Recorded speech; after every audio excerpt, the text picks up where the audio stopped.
ایک بھائی کا سوال ہے کہ مفتی صاحب گھر نائٹ ڈریس پہن کر عورت رہ سکتی ہے؟ پلیز اس پر ایک ویڈیو بنائیں۔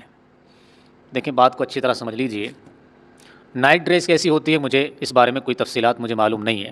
میں صرف اتنا جانتا ہوں کہ عورت کے لیے گھر کی چہار دیواری کے اندر جہاں صرف محارم ہوں یا گھر کی خواتین ہوں، عورت کس طرح رہ سکتی ہے، کون سے کپڑے وہ زیب تن کر سکتی ہے۔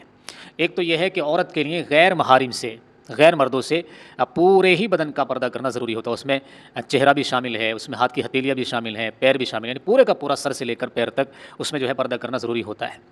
ہاں یہ ہے کہ اپنے محارم کے سامنے گھر کی چہار دیواری کے اندر جیسے باپ ہے، بھائی ہے، یا وہ مرد حضرات ہیں جن سے پردہ کرنا ضروری نہیں ہوتا، ان کے سامنے چہرہ کھول سکتی ہے، ہاتھ کی ہتھیلیاں کھول سکتی ہے، اسی طریقے سے پیر بھی کھول سکتی ہے، سر کے بال بھی جو ہے کھولنے کی اجازت ہے اگر کھل جائیں۔ یہ ہے کہ حیا کا تقاضا، ادب کا تقاضا ہے کہ سر کے بالوں کو ڈھانپ کر کے رکھا جائے، لیکن اگر کھل جائیں تو اس کو بے پردگی میں شامل نہیں کیا جائے گا۔